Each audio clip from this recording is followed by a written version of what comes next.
My name is Shamubeel Eaqub. I'm an economist. I'm here with Mark today to talk about the economy, its role in governance, business, and the wider setting.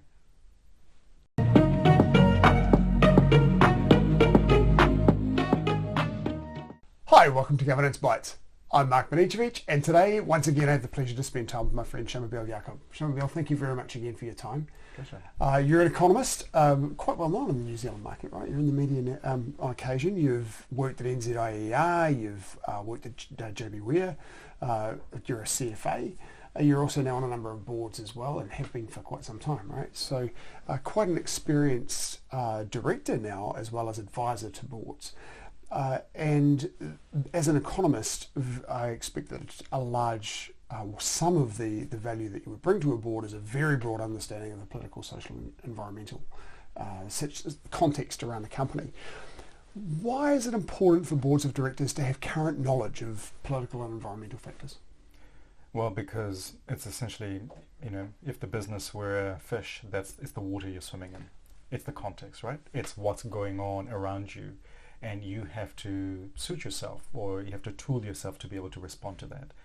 And sometimes it's about understanding the history of where we have come from. Sometimes it's about understanding current risks, and sometimes about trying to identify future risks and opportunities. It's all of those things. Economics is just one lens, but it's a very helpful lens to help us, I think, really understand what's going on. And it's about the context. I think that's the right word for it. It's the context of where you're operating your business.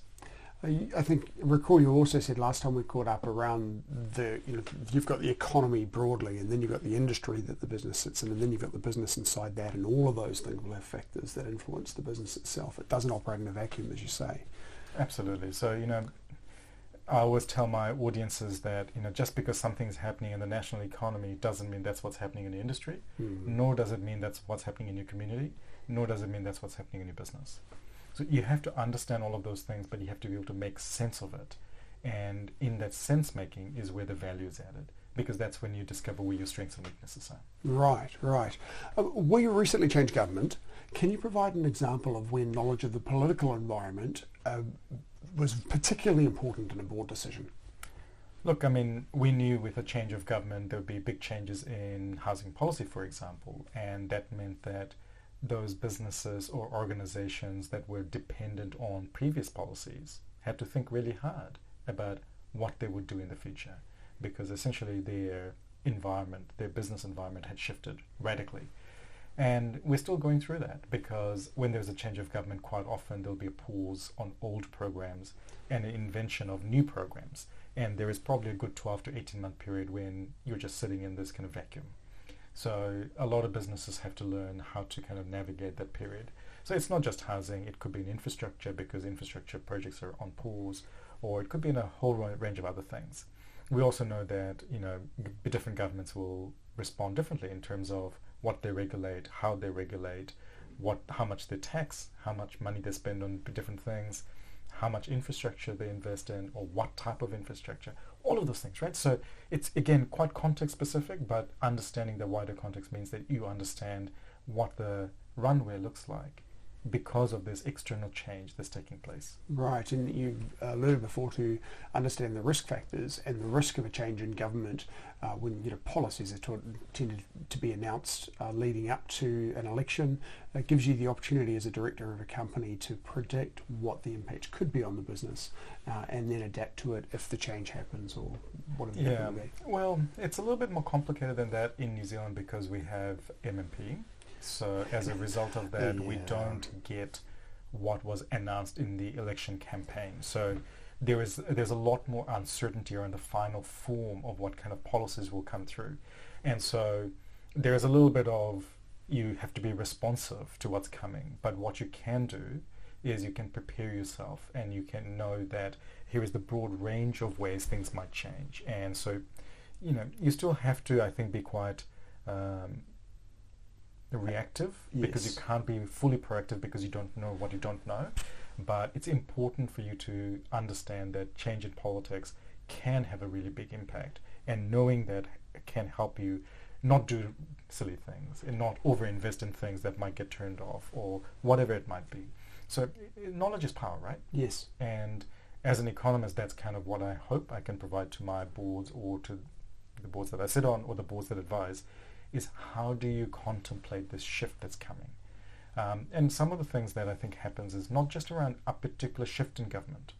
So, I have a very strong thesis that we are going to see much more frequent changes of governments over coming decades, here and abroad, because the voting public are looking for quick solutions to difficult problems, and it's not possible. Mm-hmm. So what we're likely to see is lots of changes of government, so a lot of flip-flops in policies and policy direction, and that means businesses will be navigating a more uncertain political and policy environment. Mm-hmm. So it's less about the ideology of particular policies and more understanding what happens when there is change and how do you respond to the change when it happens. You're right. Bring on a 4-year term rather than a 3-year term. Well, I have mixed feelings about that, because 4-year terms of a bad government, that extra year is extremely damaging and scarring. So it is not. I'm not convinced that an extra year of the Conservative government in the UK did the UK much good. Yes. Yeah, that's a fair comment. Well, they've got a 5-year term, haven't they, in the UK? I think it's 5 years, and they really did a huge amount of damage, right? I mean, the last government was, frankly, quite disappointing. We, on the other hand, with a 3-year term, people tend to say they've got 1 year to kind of get their feet under the desk, 1 year to make change, and then 1 year to prepare for the next election. That's true, but it just means that our political parties should be much more mature and be ready to go with policies when they are in power. They know that it's 3 years. I mean, this is not a surprise. It has been like this for many, many decades. So why it takes them so long to get cracking, I don't know. And arguably, one of the things that we know from working in New Zealand is it's a small country. It doesn't take as long to change the direction of a small ship as it does the direction of a very large ship. So we should be a little bit more agile than some of the larger economies. Well, I think, and in many ways we can be. I think, you saw through COVID, for good or bad, New Zealand was extremely responsive. And we were able to, I think, navigate the initial phase of COVID response really well with relatively broad consensus support, because we're a small country and we were able to do that. We were not able to maintain it, but I think we were able to do that initial response. So I think what that shows is that being small gives you that opportunity, but it's not a given. Absolutely. Let's move on then to environmental and social factors. Can you provide any examples about how they impact board decisions and discussions? So the social stuff probably weighs more heavily on me than the environmental stuff, not because it's not important, it's just where my expertise lies. So equity is a really important part for me, in both from a business perspective and from an outcomes perspective. So when it comes to equity, some of the things that I kind of ask about is, what's our hiring policy like? Are we actually treating our people right? Are we looking after our people? So our people should come first, because a business is simply a collection of people. It doesn't matter what industry or what you do. The reality is every business is simply a collection of people. If those people are happy, your business will do better than the alternative. The second part is around what impact does it have on our customers, and the third thing is what impact does it have on the wider society. So the impact on customers is around segmentation, around understanding, are we doing a good job? Are we doing everything that we can to look after them? But also the third part around that external thing, are we unintentionally hurting something or doing something bad for somebody? And that's a much harder question, right? Because you kind of go, my business is to do that, it's not that. But if our actions are having a negative effect elsewhere, we need to think about it, because that's part of our, I think, responsibility. So the social stuff, I think, weighs on me from that side of things, and there are no easy answers, but these are questions that we need to ask. So then our team always know that we believe they're important, that they are important, critical members of the team. 2, that we understand our customers really, really well, and if we don't, we should get to know them much better. Segmentation is everything for me. We have to know our customers, because otherwise you're not doing your job well. And the third thing is really around, well, is there social license and the wider social impact of our business? If not, why not? Right. So in terms of the discussion there, it was around an outward-facing view of the people in the business and their impact on their customers and society. I know that you're also involved in the conversations around an inward-facing view about how are our customers changing over time, how is society changing, what impact, or how should our company adapt to those changes. Have you got any thoughts on those sorts of changes? Yeah, I was speaking to one of my clients quite recently where they have just celebrated their 100-year birthday and they wanted to look forward for the next 100 years. And I said, what New Zealand looked like 100 years ago looks nothing like it does today. And what we look like today will look nothing like what we'll look like in 100 years' time. And the rate of change is increasing. It is. And so, that old trope that only constant is change, but that change is getting faster, right? But the reality is that this business has lasted the distance over 100 years, not because things haven't changed, but because they have changed with the change. Yes. They have responded to the change, they have adapted, and they've remained relevant. And so my advice to them was, yes, we can see some things that we can predict around demographics, around geography, around how and where people live, but there are also many things that we won't be able to respond to. What brings you back when you're looking forward a long way is being really clear in your vision and purpose. So that's the kind of that's the strategy, right? That's the strategy in a line, right? It's your vision and purpose. If you really understand your vision and your purpose, then the changing context of the economy, whether it's in demographics, technology, geography, whatever, politics, it doesn't matter so much because you know how to respond to it. Yes. And one of those responses might be that this business is no longer relevant, and that's also okay. Mm-hmm. Yeah, right. Now, with all of these factors of change, it's your bread and butter to keep on top of all this sort of stuff as an economist. How should directors broadly keep on top of these factors? I think with difficulty, because we are overwhelmed with information, but not with insight. So my strategy is to pick individuals that I really trust. Okay. So you can't listen to everyone. You can't consume all the media. So you have to really focus your attention on the people that are able to make you think, that are able to inform you, and they're able to ask or help you ask good questions. So I've tried to narrow my field of vision towards things that really matter. In my professional capacity, it's a little bit easier because it's quite evidence and database. So you can focus on the data, you can focus on the literature that helps you kind of find boundaries. Yes. But if you're simply kind of consuming media, it's like a fire hydrant. It's too much. So you really have to filter. And recommendations are great, right? Because, you have peers, and peers will tell you, I heard this podcast, or I talked to this person, or I read this thing, and it was excellent. And you go, yeah, I will go and check it out because it came from a personal recommendation. I was just going to ask you that. Are there any sources that you would recommend to a general director audience? Probably not. And probably not because it depends on your interest. And so what I get from reading the Financial Times is not necessarily what you will get reading the Financial Times. I find a lot of joy from it, but not many people might. So I don't like to recommend particular things to people because of that. But if I find something that I read and I go, oh, Mark's going to really enjoy that, then I will send it to you, right? Because I know that there's a nugget there that's important to you. And there's an act of generosity there, right? It's you taking the time to think about somebody else who might benefit from this piece of information. And that creates that information content much deeper and richer.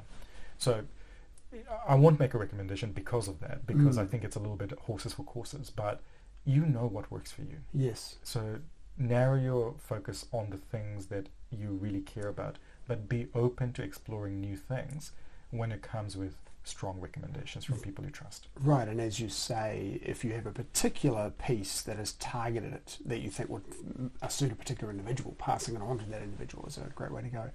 I do take your point about the Financial Times. It was a regular source of reading when I was working at the FMA, and it's a great source of what's going on globally. I find that we lack in New Zealand media now a good global lens. And I find that was a really good source. Yeah. Which actually brings me on to my next question. How important is knowledge of current international events to a local business? Again, it's a little bit context specific. If you're on a board, you need to have a good grasp of that whole kind of that layered approach to the world, right? So you need to have a good understanding of what's happening in global events. You need to have a good sense of what's happening in national events and local events and industry events and all those things. But you can't get overwhelmed by it. I think it's very easy for people to become obsessed with the information flow. And I see that at the moment a lot because information is so easy to access. We consume too much. And by consuming too much, we don't have time for reflection. And in fact, the biggest value an experienced person or a board director brings is reflection and insight and time to sit with things, letting things settle. I cannot emphasize the value of that. Spending an hour with a thought is extremely powerful. You'll probably get more done in terms of understanding the issue, having good questions, and coming to a solution by spending the time on reflection than reading 5 papers over that 1 hour period. Right. I was thinking about something to follow on from that in terms of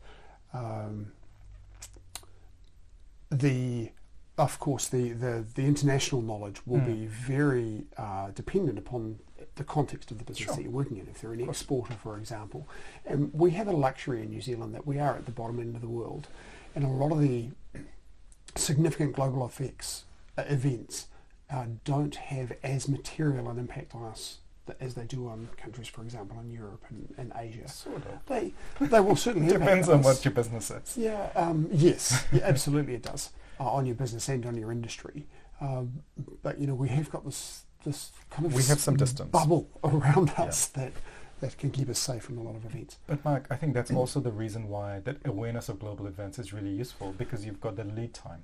You don't need to be too prepared in some ways. By understanding what's going on means that you have time to prepare still. More often than not, we're a little bit behind, and that's a good thing from a business risk perspective. Yes. That we don't get hit with the things quite so quickly. So, no, absolutely. I mean, the reason why I like following international evidence and literature is because more often than not, they've dealt with or thought about issues that we haven't tackled yet. And so it's almost like a fast follower.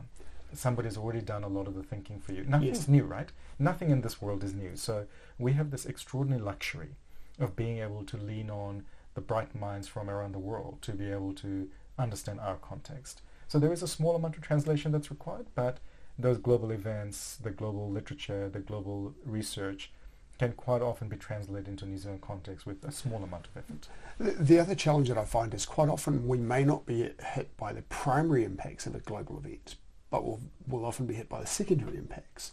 And predicting those secondary impacts can sometimes be a little bit harder. What are the impacts on shipping? What are the impacts on oil prices? Those sorts of things that then affect us. Sure. I mean, let me give 2 examples, right? So that political volatility that I talked about, well, I think that was pretty well predicated or predicted by Trump and Brexit. And since then, what we have seen is this outpouring of violent shifts in politics, right? Whether you look at the UK or France or wherever, there are these big shifts in politics that are taking place. That's a global event, a global trend that's actually really worth watching. And I think we're going to see the same here. Like I said, I don't think we are going to see stable governments, successive terms of government in the same way we have in the past. But also there are other kind of very immediate things that happen, like disruptions to the shipping industry. Well, that really matters for New Zealand, right? Because our trade, yeah. So we import so many goods and so much stuff, and the shipping, whether we have the capacity and the cost, both of those things matter. So in New Zealand, roughly about 5% of our input costs are shipping costs. Right. So when it increases by 100%, that's a lot. It certainly right? is. So it has a big impact. So we do have to be engaged because, yes, it feels like New Zealand is isolated in some ways, but we're extremely connected through trade, capital flows, people flows, information flows. So I think it's that kind of caution, finding that balance between not being overwhelmed by the information, yes, but being on top of it enough so that you're prepared. And again, the way to do it is not to try and consume everything, is to consume a trusted source and expanding that source when you need to. Yes, right. Well, one final question for you then, as a director, what advice would you give to somebody starting a governance career? A good mentor, So I think having a good chair really does help, but if you don't have that, then having somebody who you can talk about your experiences and your questions and issues is really helpful. I've been very fortunate to have worked with some excellent chairs, but also boards who have been very nurturing, caring, and collegial. And you do need that. Even though you might be very experienced and good at what you do in your professional life, this is actually a new thing, a new skill that you're learning, and it takes time. So like anything, learning by doing, but learning from the best short circuits the process. Yes. So to me, it's that the mentorship is really powerful, and taking the time to just, I think, reflect on your experiences, dealing with your questions, but actually thinking deeply about why do you do this, and are you contributing your best? And if not, figuring out why not, right? And also, don't be too hard on yourself. It should be fun, right? It should be interesting. I mean, it's a huge responsibility, but it's also a huge privilege. Yes. Being the stewards of a company or an organization is a huge privilege, and it should be fun because you're there more often than not to actually do something really good for some people or some groups or the communities, whatever it is, or all of those things. And to my mind, the reason why you do governance is not because of some kind of ego-driven thing. If you're doing it, don't do it. Don't be a dick about it. You really have to do it because you really truly care about the mission. And you'll find that rewarding and enjoyable in its own right. Yeah, and I mean, intellectually, I find governance is very challenging because you are not an expert, but you're trying to provide this environment of questioning and reasoning and good decision making, right? It's hard. It's meant to be hard. If it was easy, they wouldn't need you. Yes. Well, Shamubeel, again, it's been great. Thank you so much for your time. Really enjoyed catching up with you. See you next episode. Thank you for watching this episode of Governance Bites. We have more episodes on YouTube and your favourite podcast channel, where I interview directors and experts on various topics relating to boards of directors and governance. We'd love to see you back, and please like, subscribe, and share the videos and podcasts.